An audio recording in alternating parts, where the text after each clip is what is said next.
ఈ సభలో ముఖ్యమంత్రి గారు ప్రజలు ఇచ్చిన మ్యాండేట్ ద్వారా ఈ రోజు ముఖ్యమంత్రి గారు స్థానంలో ఉన్నారు అధ్యక్ష. ప్రజలు జగన్మోహన్ రెడ్డి గారికి ప్రతిపక్ష స్థానంలో కూడా ఉండడానికి అర్హత లేనటువంటి వ్యక్తిగా ప్రజలు భావించి ప్రజలు మ్యాండేట్ ఇవ్వకపోతే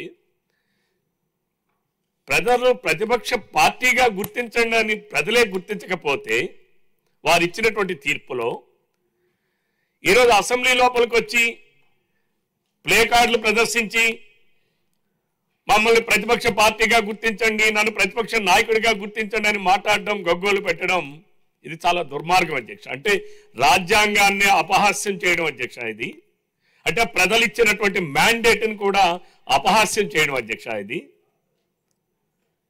అందరం కూడా 5 సంవత్సరాలకు ఒకసారి ఎన్నికలకు వెళ్తాం అధ్యక్ష, ప్రజల తీర్పు కోసం వెళ్తాం అధ్యక్ష. ప్రజలు ఇచ్చినటువంటి తీర్పును శిరసావహించడం అంటే ప్రజలు ఇచ్చినటువంటి స్థానాల్ని గౌరవించి సభలో ప్రవర్తించడం అధ్యక్ష.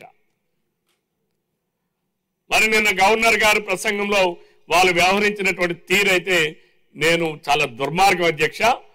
వాళ్ళకి ప్రజలు ఇవ్వకపోతే మ్యాండేటు ఈరోజు వచ్చి సభలో ఉన్నటువంటి మీకు నాకు ప్రతిపక్ష హోదా ఇవ్వండి, నన్ను ప్రతిపక్ష నాయకుడిగా ఇవ్వండి, నన్ను గుర్తించండి అని చెప్పి అడిగే హక్కు ప్రతిపక్ష పార్టీగా ఉన్న వైఎస్ఆర్సీపీ పార్టీ జగన్మోహన్ రెడ్డి గారి నాయకత్వంలో లేదని చెప్పి ఈ సభ ద్వారా ఈ రాష్ట్ర ప్రజానీకానికి తెలియజేస్తున్నాను అధ్యక్ష. అధ్యక్ష, ప్రజా సమస్యలను ప్రస్తావించాలనే ఆలోచన ఉంటే మనం చాలా గతంలో అనేక సందర్భాల్లో ప్రతిపక్ష హోదా లేదు అధ్యక్ష. ఆనాడు మేము 1983లో ఆ రోజుల్లో మేము 10వ తరగతి చదువుతున్నటువంటి వయసులో ఉన్నటువంటి వాళ్ళ అధ్యక్ష. ఆ రోజుల్లో మన వెంకయ్యనాయుడు గారు, జైపాల్ రెడ్డి గారు, ఇంకా తమ్ముడు పుత్తలపల్లి సుందరయ్య గారు, ఎంతో మంది మహానుభావులకి ఏ ప్రతిపక్ష హోదా లేదు అధ్యక్ష. కానీ వాళ్ళందరూ సభలో ప్రజా సమస్యల్ని సభ దృష్టికి తీసుకొచ్చి సమర్థవంతంగా వారి నాయకత్వాన్ని వారి పెంచుకుంటూనే సభ హుందాతనాన్ని కాపాడుతూనే ప్రజా సమస్యలు ప్రస్తావించారు అధ్యక్ష. ఆనాడు వాజ్పేయి గారు అధ్యక్ష 1983 ఆ సమయంలో అధ్యక్ష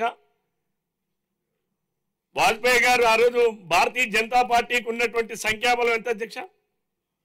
ఇద్దరు సభ్యులు ఉండేవాళ్ళు అధ్యక్ష. వాజ్పేయి గారు, ఎల్కే అద్వానీ గారు.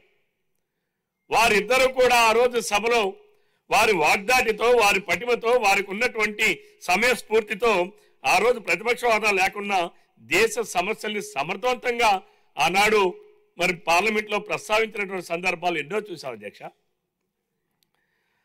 మరి 2004 లోక్సభ ఎన్నికల అధ్యక్ష కాంగ్రెస్ పార్టీకి 44 మంది పార్లమెంట్ సభ్యులు ఎన్నికయ్యారు అధ్యక్ష.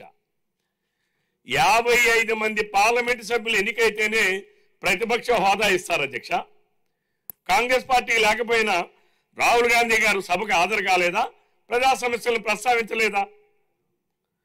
అంటే ప్రజల సమస్యల పైన ఉన్న చట్ట నిబంధనల పైన గౌరవం లేకుండా జగన్ అసెంబ్లీకి వచ్చి జగన్మోహన్ రెడ్డి గారు మరి వారి ఇష్టాని రీతిలో ప్లే కార్డులు ప్రదర్శించడం, వారి సభ్యులందరినీ గవర్నర్ గారు దీనికి అడ్డంగా నిలబడండి అని చెప్పి ఆయనే సైగలు చేసి పంపించడం, నేను ముఖ్యమంత్రిగా పనిచేశాను, నాకు మీరేమో సెక్యూరిటీ ఇవ్వండి, నాకు Z+ కేటగిరీ ఇవ్వండి అని చెప్పి మాట్లాడినటువంటి జగన్మోహన్ రెడ్డి గారికి ఈ సభలో గవర్నర్ గారు ప్రసంగం చేసేటప్పుడు, గవర్నర్ గారు మాట్లాడేటప్పుడు ఏ రకంగా వ్యవహరించాలో తెలియకుండా మరి ఉన్నారనంటే ఇది చాలా దౌర్భాగ్యం, ఈ రాష్ట్రానికి పట్టినటువంటి దురదృష్టం అధ్యక్ష. ఈరోజు కేవలం జగన్మోహన్ రెడ్డి గారు ప్రజలు ఇచ్చిన మ్యాండేట్ను కూడా తిరస్కరిస్తున్నారనంటే రేపు 11 సీట్లు కూడా అనరుడు అధ్యక్ష.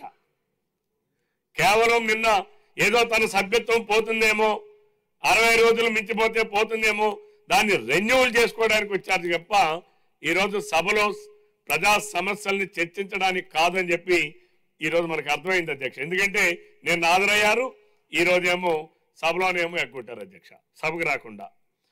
మరి ఈరోజు అధ్యక్ష శాసనసభ్యులు ఎవరైనా సరే అధ్యక్ష మీ ఆదేశాలను అనుసరించడం, సభలో హుందాగా ప్రవర్తించడం, దానికి ఈరోజు విరుద్ధంగా మరి వైసీపీ సభ్యులు వ్యవహరించిన తీరుని ఈ రాష్ట్ర ప్రధానికం అంతా కూడా గమనిస్తున్నారు అధ్యక్ష.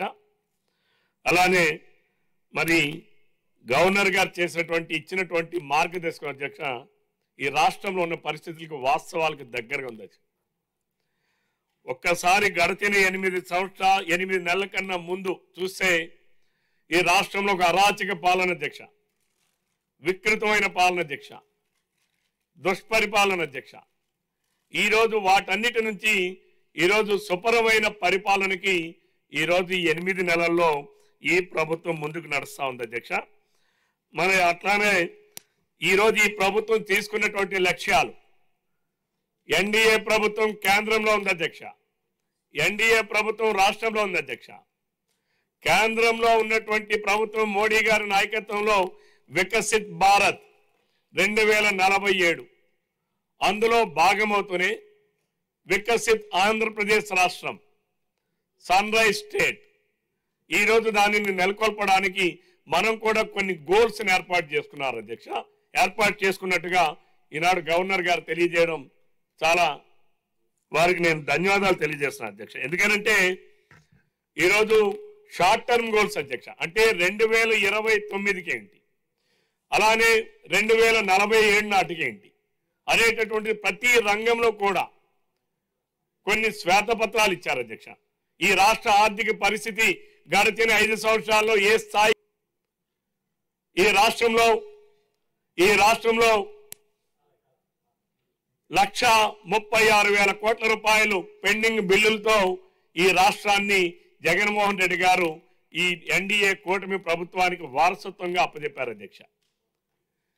ఈరోజు ఈ రాష్ట్రంలో అధ్యక్ష ఉన్న అప్పుల్ని తీర్చాలంటే గడిచిన 2014-19 సంవత్సరాల్లో తెలుగుదేశం ప్రభుత్వం ఆనాడు ఉన్నటువంటి ఎన్డీఏ ప్రభుత్వం ఏడాదికి 33,000 కోట్ల రూపాయలు అప్పులు చేస్తే జగన్మోహన్ రెడ్డి గారు ఏడాదికి 1,00,000 కోట్ల రూపాయలు అప్పులు చేశాడు అధ్యక్ష.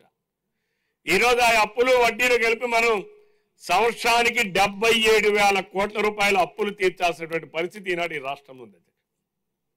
అంటే కేంద్రం ఇచ్చే సహకారంతో రాష్ట్రంలో గతంలో ఉన్నటువంటి అరాచకాలను అన్నింటినీ కూడా అరికట్టి ఒక పక్కన ఆదాయాన్ని పెంచాలి, ఒక పక్కన రెవెన్యూ జనరేట్ చేయాలి, ఆ వచ్చిన ఆదాయాన్ని పేదవారికి అందించాలి. ఇది మన నాయకుడు చంద్రబాబు నాయుడు గారు తీసుకున్నటువంటి పరిపాలనా విధానం అధ్యక్ష. ఈరోజు అగ్రికల్చర్ చూసుకుంటే అధ్యక్ష, వ్యవసాయంలో అధ్యక్ష 2024-25